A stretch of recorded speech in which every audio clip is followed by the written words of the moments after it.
new in this release, this health details has, two subtrees. One of them is a set of recommended procedures, which is actually, if you think about a medical approval for something like a dental operation, if you're going to have a, bridge work done, well, there's the bridge itself, there's the 2 teeth that have to get pulled, there's the, the drilling work, the x-rays, all of those are separate procedures that need to be added into the pre-approval. Well, when our code reads the schema, it finds out that there are these repeated items in there. So the technical term is max occurs, something like unbounded or anything greater than 1. And it knows to generate our new table wizard for you automatically. The table wizard can read the subordinate parts of the repeated part of the schema and automatically generate the right kind of table for you. And it will let you do things like set up highlighting of the focused row, all of that sort of stuff.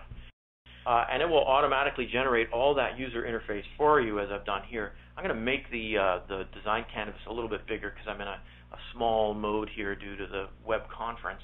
But you can see that I've got a whole table here that was created as part of one of those subtrees, including the thing that adds and deletes the rows of this table.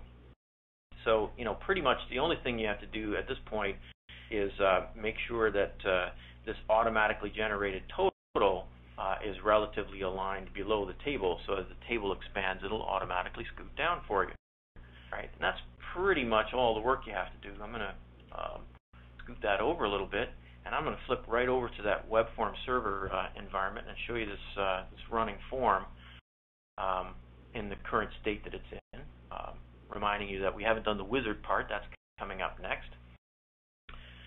So in any case, here's the whole form that I just dragged and dropped, including things like date pickers, so I can say things like I was born yesterday, and all of that sort of stuff. But if I scoot on down here, obviously I've got the whole table here, and I can add rows, and it's highlighting the focused row and adding or deleting as many of those rows as you want. And you didn't have to do any coding in order to get that to happen. Okay. One of the other nice things that's really set up very well for this release is you can do all of the sort of the calculation, the computing behaviors over a table like this as configuration rather than as coding operations. So I've switched back over to the design canvas view here. And so if you do things like right-click this table, we have a number of editors that will help you. They're wizards. So in this case, I want to do that obvious sort of quantity times price equals line value type of operation. So you're able to just point and click at these things.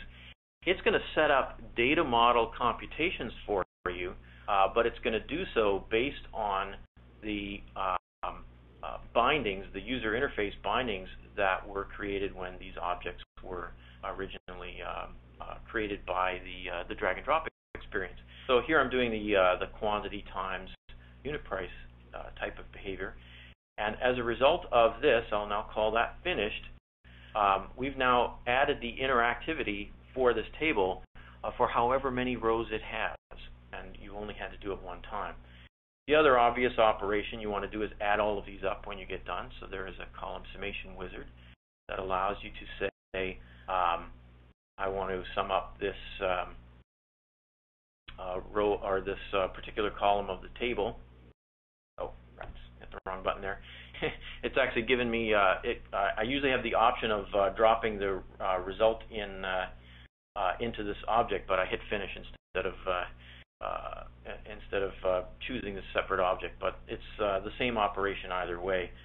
So now I have two objects, the total I didn't want and the total I do want. So I'll flip over to that and show you the operations in action.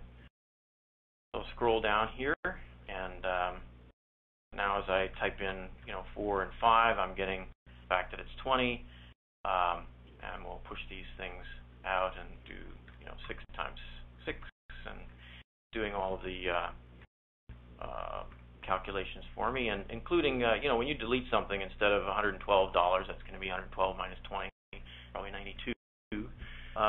So when you hit these add and delete buttons, it's deleting the data, but the form is automatically responsive to getting rid of all of the user interface that goes with it. Okay, so that's a fairly complete run through the types of things that you can use to build the 8.5 by 11 version of the form.